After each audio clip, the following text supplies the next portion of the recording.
paz do Senhor, criança, família, professores, graças a Deus por mais esta aula. Estamos juntos para aprender de Deus, né?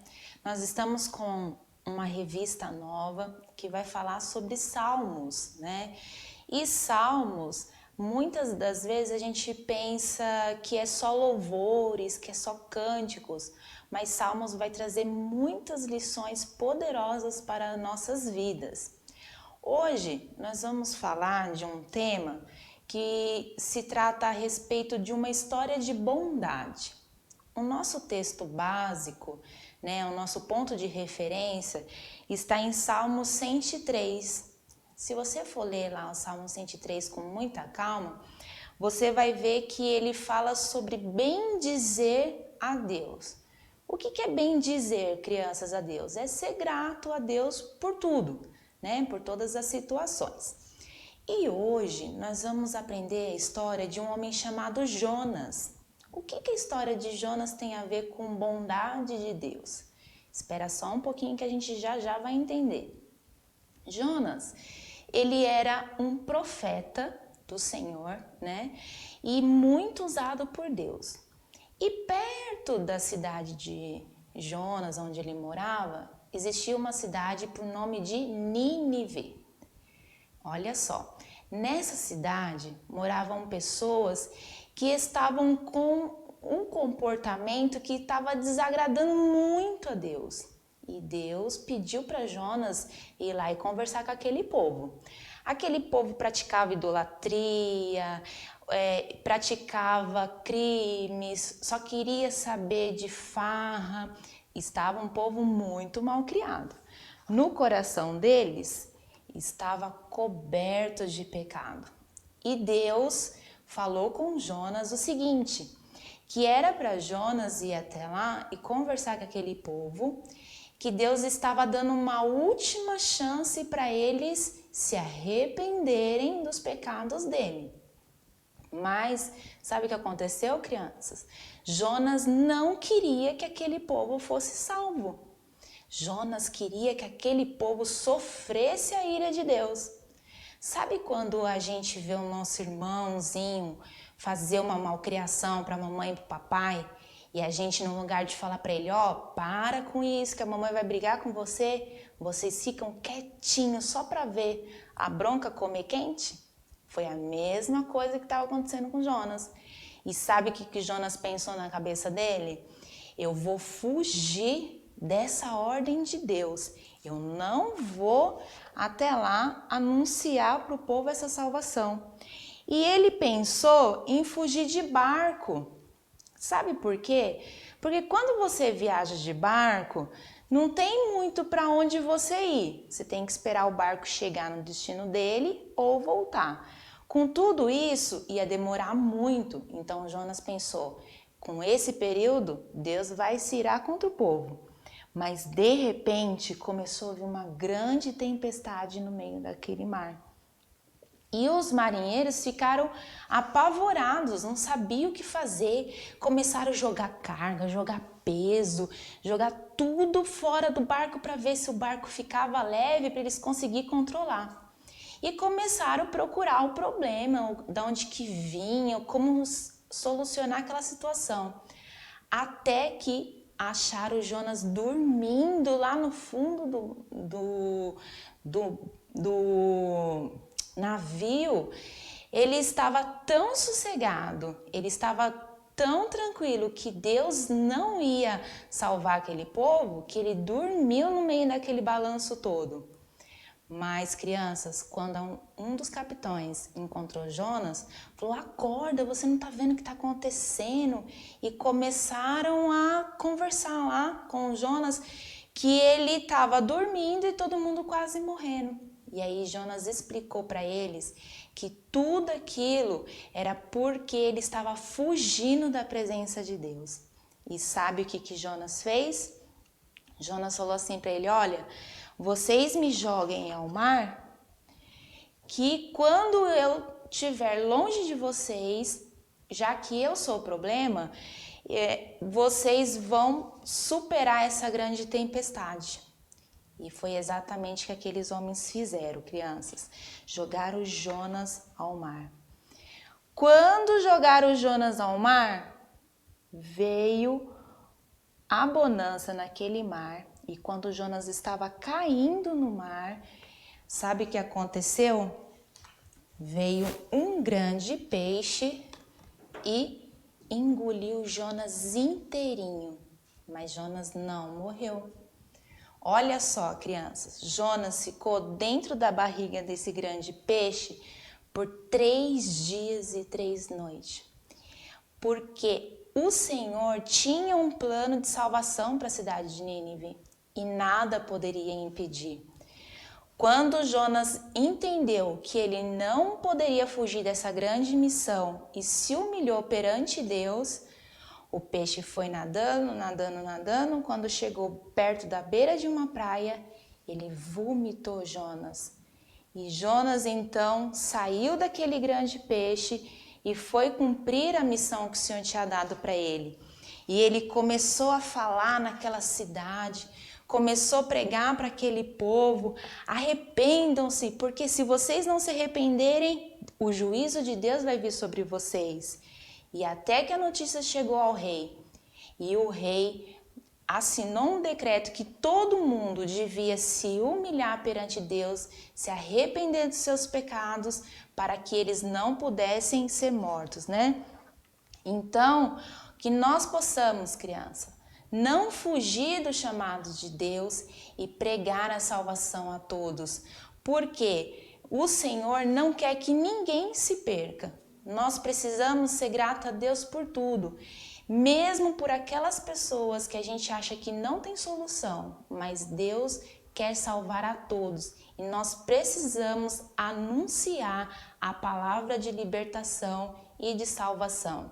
Amém? Que vocês possam nesta aula aprender que não importa para quem vai ouvir a mensagem, o importante é que todo mundo saiba que Deus quer salvar e libertar a todos.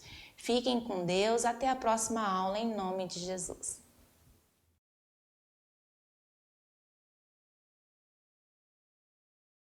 Olá, crianças, a paz do Senhor Jesus.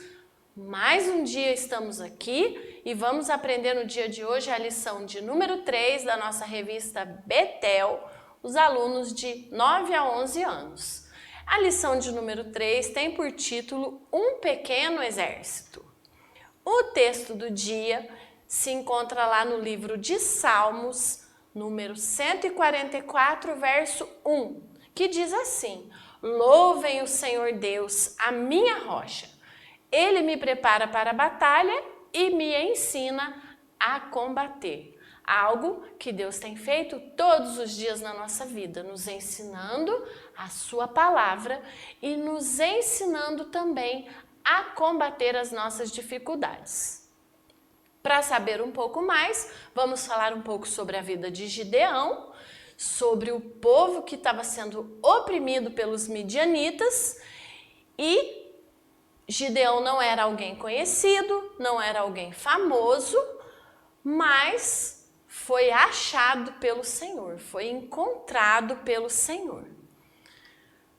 Gideão, a Bíblia conta que ele estava malhando trigo no lagar. O lagar era um lugar fechado para pisar uva. E malhar trigo se malhava num lugar aberto, num lugar onde dava para ver todas as coisas. E nós vemos aí que Gideão então preparava o trigo dele em um lugar escondido.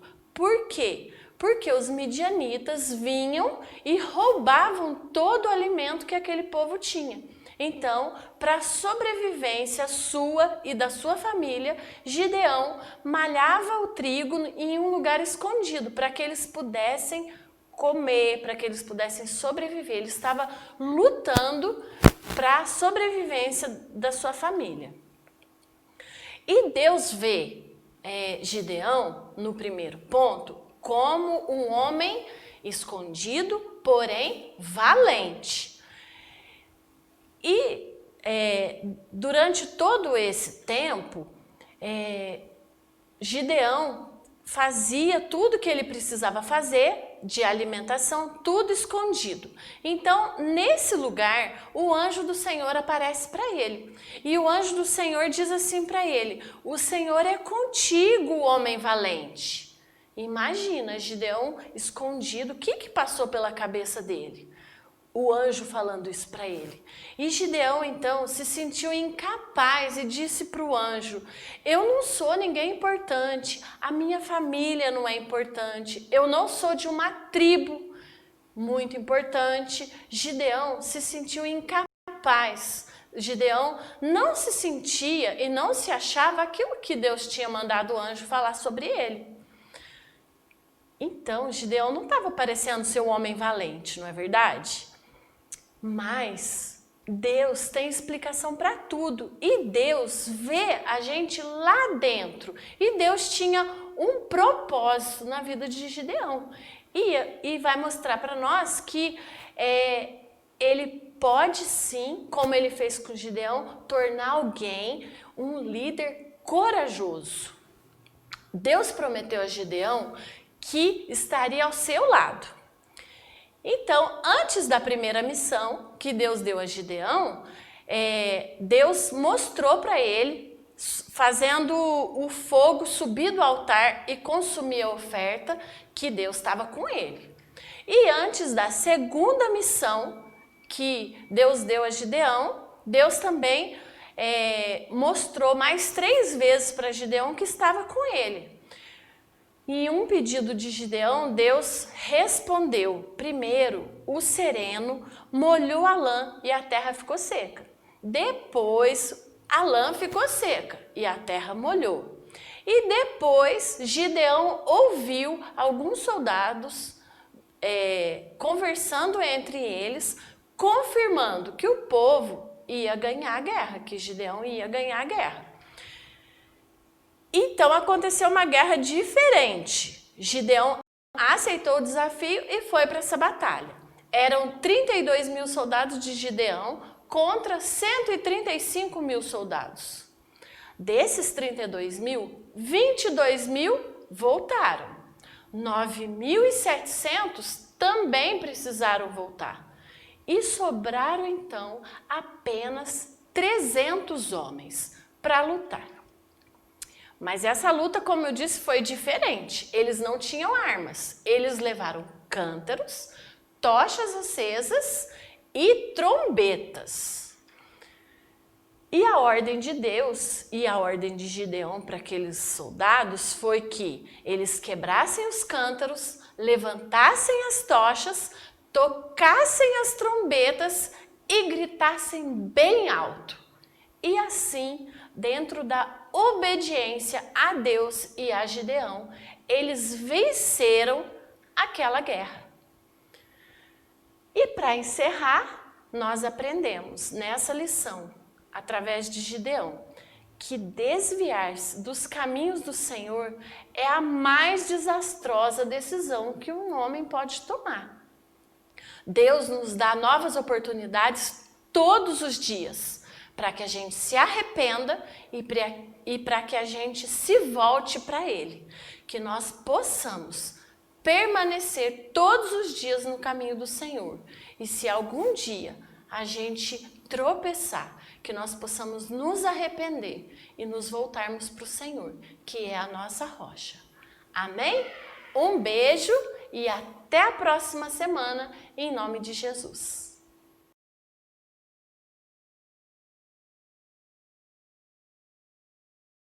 A paz do Senhor, queridos adolescentes, queridos irmãos. Na nossa lição de hoje, a gente vai aprender a lição de número 3, que tem por título Em Tudo Dai Graças. E a mensagem valiosa ela está em 1 de Tessalonicenses, capítulo 5, versículo 18, onde diz: Em tudo dai graças, porque esta é a vontade de Deus em Cristo Jesus para convosco. E a verdade aplicada fala que a gratidão é o reconhecimento dos benefícios recebidos de Deus e do próximo.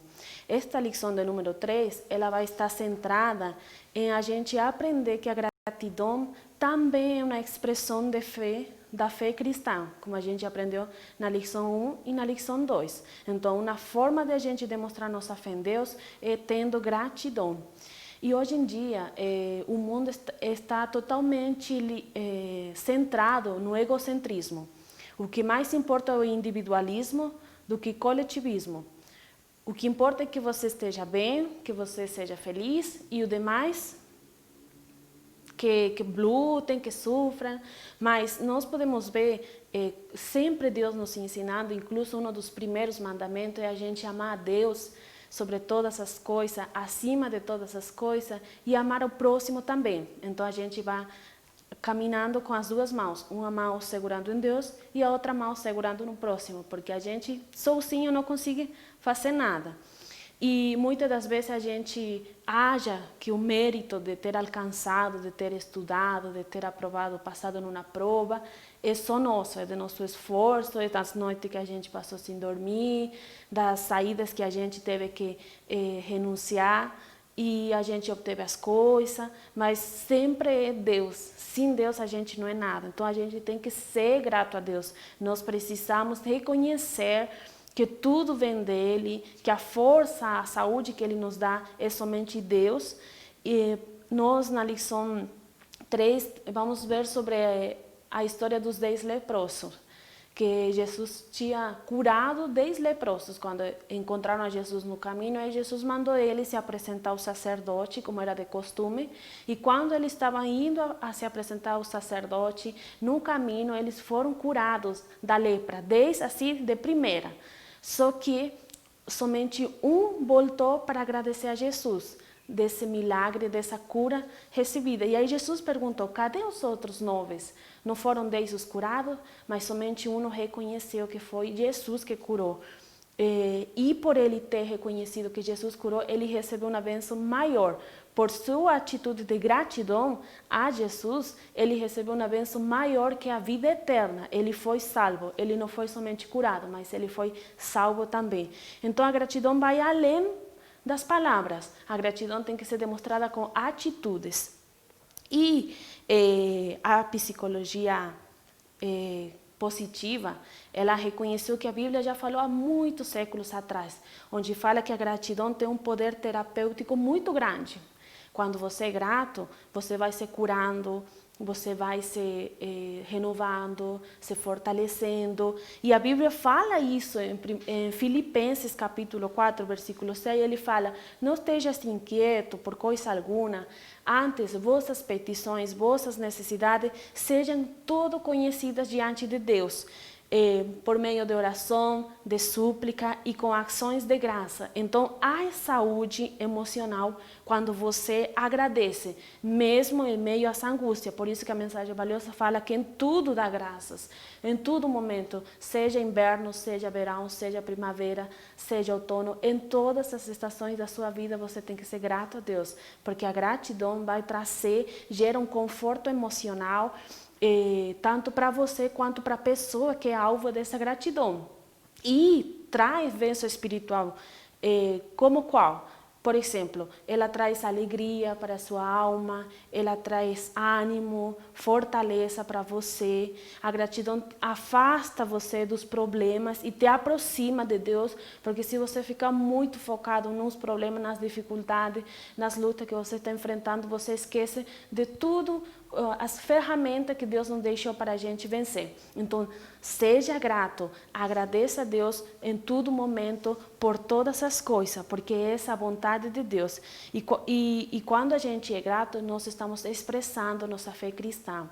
Então, quando Jesus foi ressuscitar Lázaro, ele agradeceu antes que Lázaro saísse do túmulo. Ele falou, graças te dou, Pai, porque eu sei que sempre me ouves. Então, antes dele ver o milagre acontecer, ele agradeceu a Deus por aquilo que já ia acontecer, aquilo que já ia receber. Então, quando a gente é grato, antes da hora, se você está precisando de alguma coisa, que Deus faça algum trabalho, você agradeça antes. Graças, Senhor, porque eu já recebi, acreditando que você já recebeu o que estava precisando, e você vai ver que vai acontecer. Por isso que a fé é um mistério oculto, mistério que somente Deus entende, mas quando você exercita, acontecem as coisas no mundo espiritual.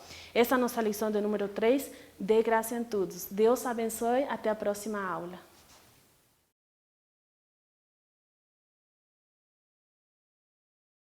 A paz do Senhor para todos, a paz do Senhor para os adolescentes, meninos e meninas, tudo bem? Nós vamos dar início aqui à nossa lição número 3, continuando o tema da nossa revista nova desse primeiro trimestre de 2021, que é Vida Cristã. O nosso tema de hoje são os relacionamentos do cristão. O nosso versículo-chave: e que concórdia há entre Cristo e Belial? Ou que parte tem o fiel com o infiel? Esse texto está em 2 Coríntios, capítulo 6, versículo 15. O objetivo da lição de hoje é saber que qualquer relacionamento pode exercer influência positiva ou negativa sobre nossa vida. Então, essa lição, ela vem tratar dos relacionamentos. Como nós já sabemos e todos sabem, Deus nos fez seres sociais, seres que precisam de relacionamento. Então, nós somos seres humanos, os seres humanos, para se desenvolver, para não se sentirem sozinhos, nós precisamos nos relacionar. Então, quando nós somos criança, o primeiro relacionamento que nós temos é o nosso relacionamento familiar, é o primeiro contato social que nós temos. Conforme nós vamos crescendo, nós vamos aumentando o nosso círculo social. Então, nós passamos até a escola, a igreja a gente tem desde sempre, aqueles que são criados na igreja, e depois quando a gente fica adolescente, que é esse momento que vocês estão vivendo, a questão do relacionamento, principalmente com amigos, ela se torna mais importante ainda.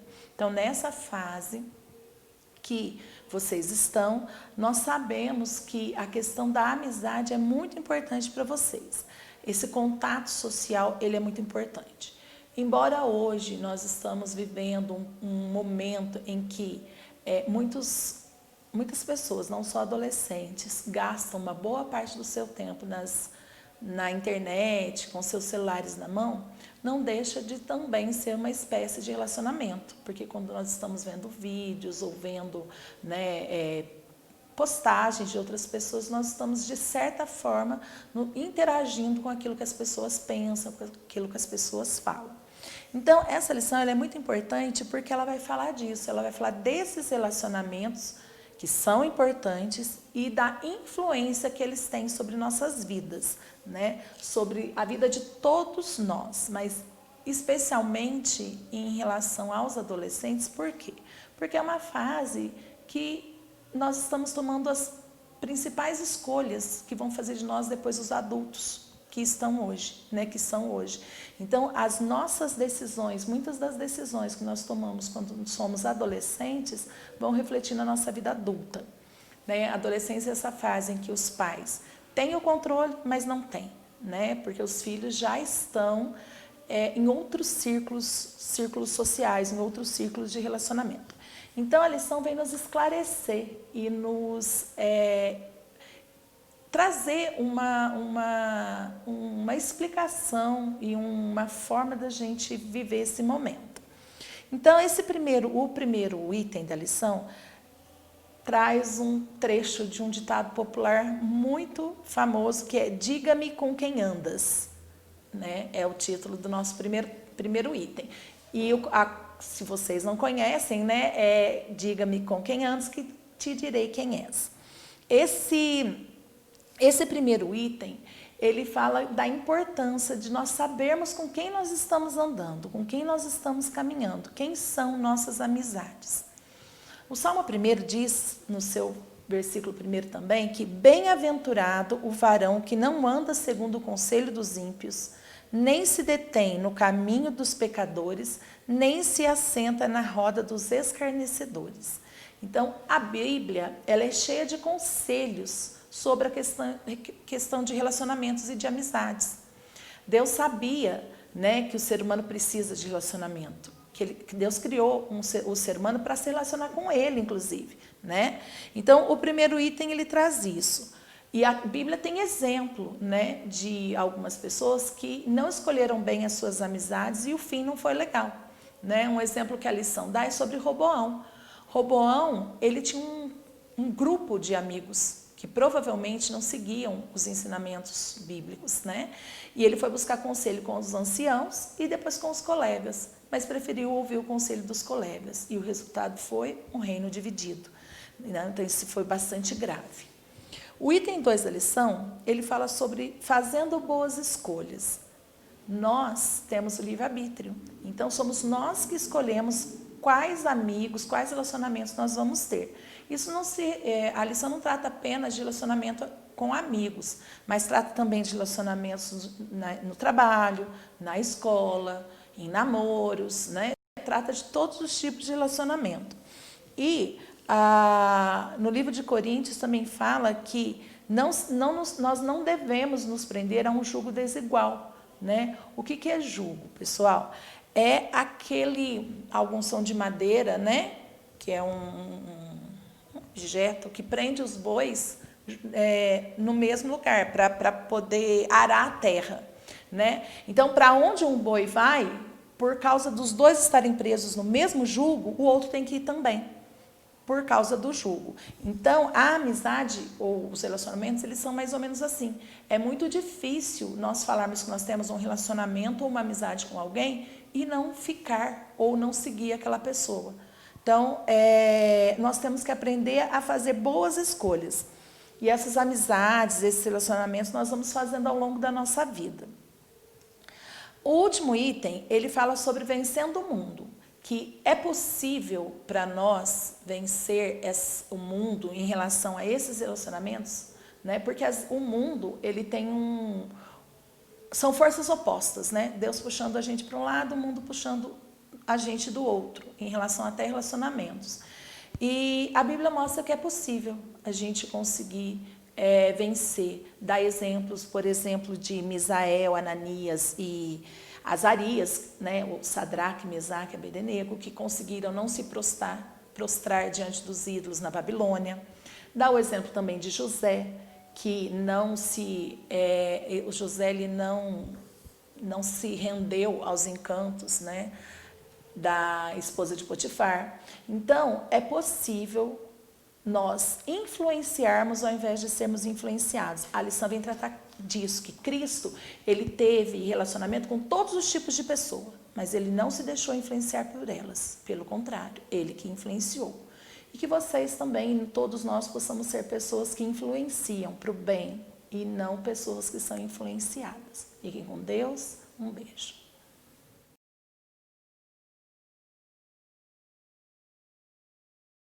A paz do Senhor, meus irmãos, tudo bem com vocês? Hoje a gente vai estar estudando a lição de número 3 da classe dos jovens e essa lição tem por tema a fidelidade de José.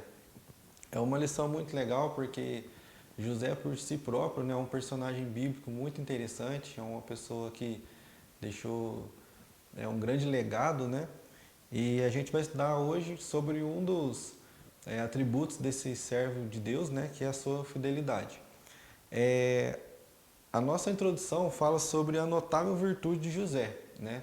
A gente pode perceber que durante toda a vida de José, a fidelidade dele a Deus sempre esteve acima de tudo, né?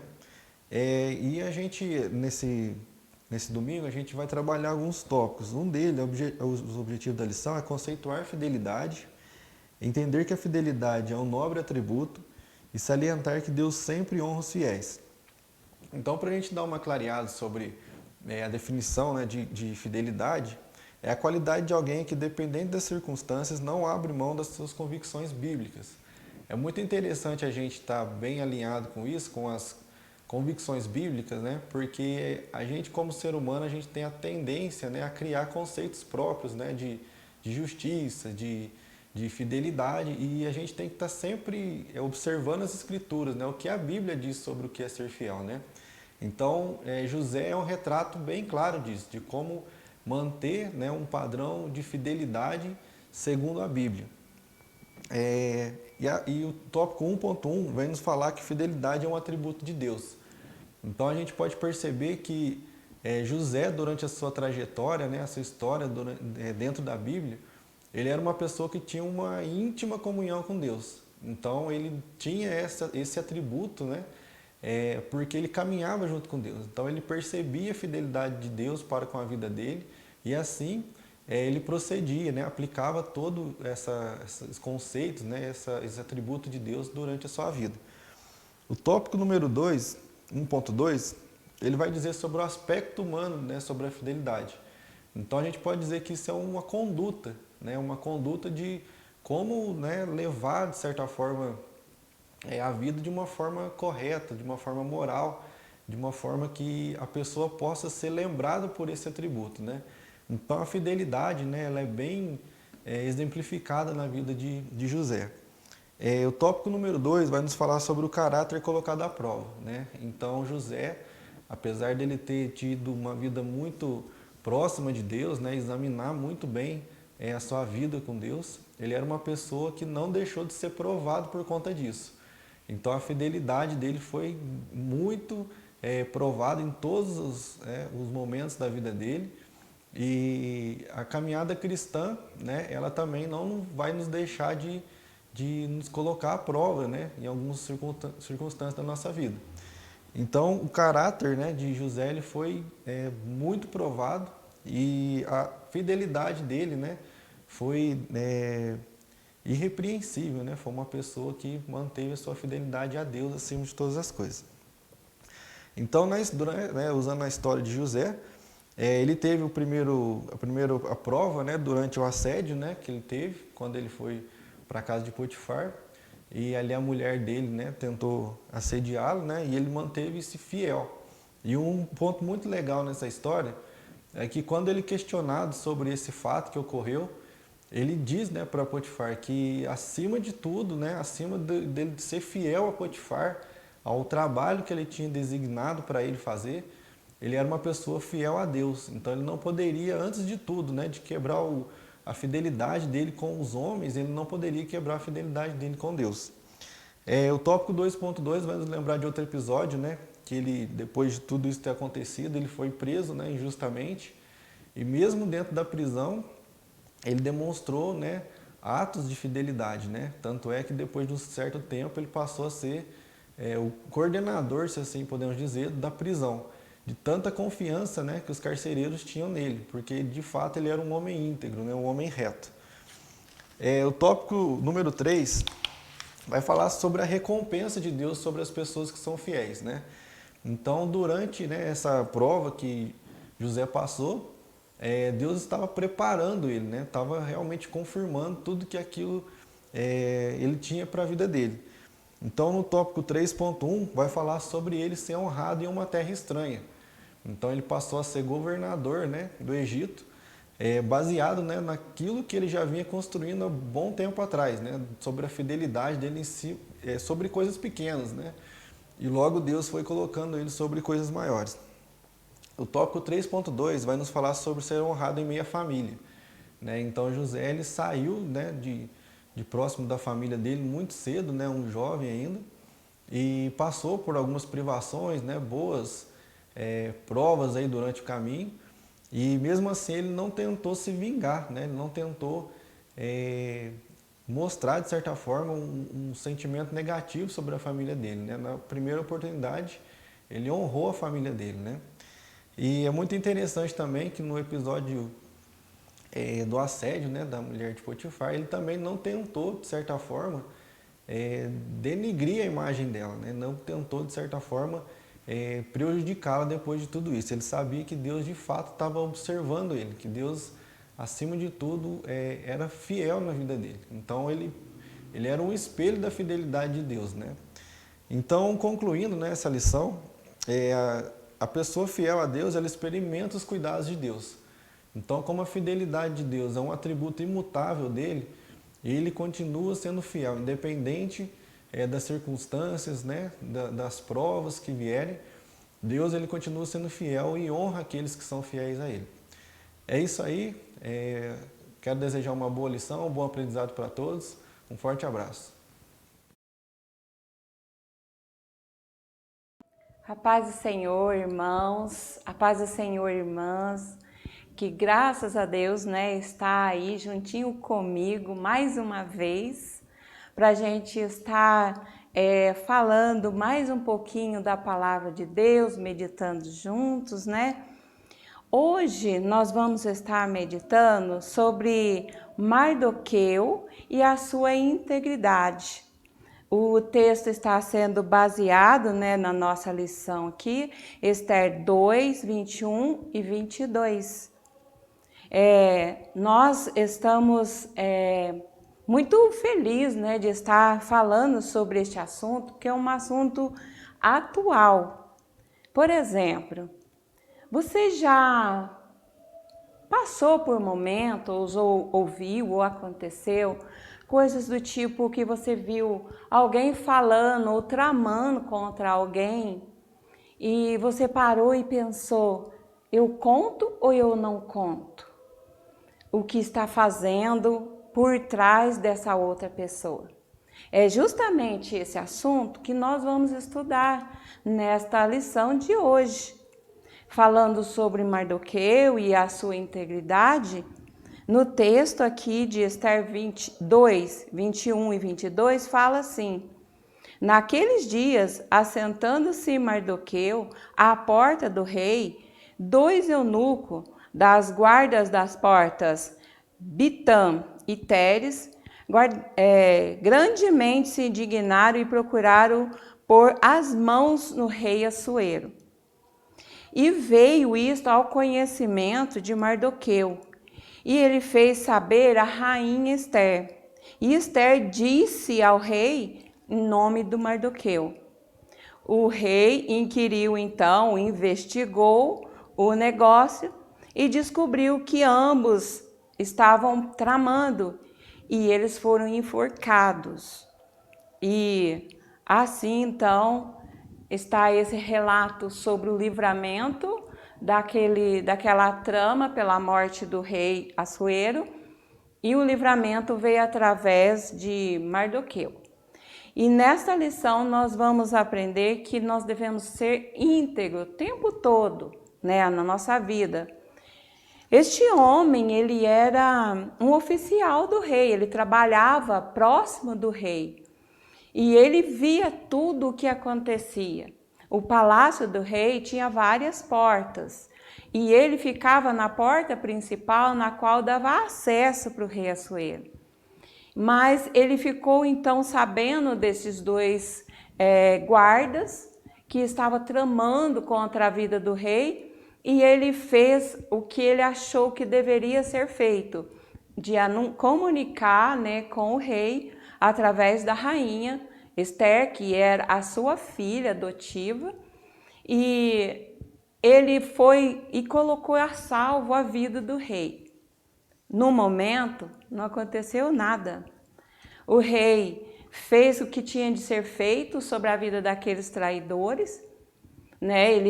As pessoas eram castigadas, mortas em forcas, e ficava lá tempo como um exemplo para outras pessoas que fossem querer desobedecer ou fazer coisas contra o rei.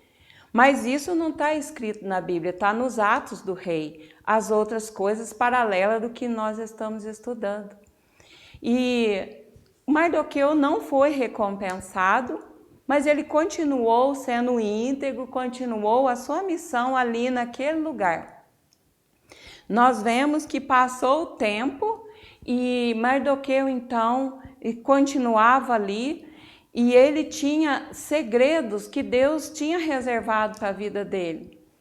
E num dado momento fugiu o sono do rei, ele foi procurar lá nos altos, né, que ele tinha para poder ver se o sono voltava, e deparou então com aquela leitura que ele fez sobre Mardoqueu e o livramento que ele teve sobre a sua vida devido ao anúncio ou comunicado de Mardoqueu. E ele parou e pensou, puxa vida, eu não fiz nada por esse homem, agora é o momento de eu honrá-lo. Deus estava fazendo muitas coisas, né, nesse espaço de tempo, E o rei, então, não tinha ideia como ele honrar aquele homem que tinha salvado a vida dele. E ele, então, buscou o conselho justamente de uma pessoa que era oposta a Mardoqueu.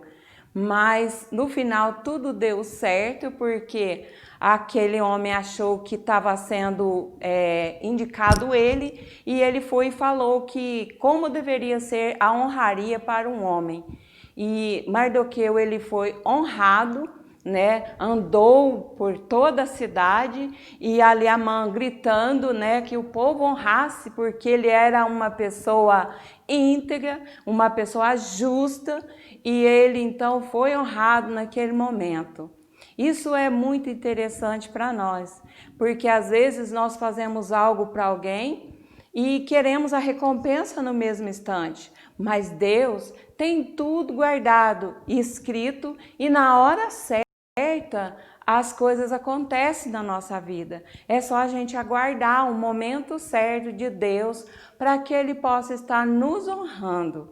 Essa lição ela é muito importante para os nossos dias atuais, porque somos muito imediatistas, queremos tudo logo, rápido, mas no tempo de Deus não é o nosso tempo.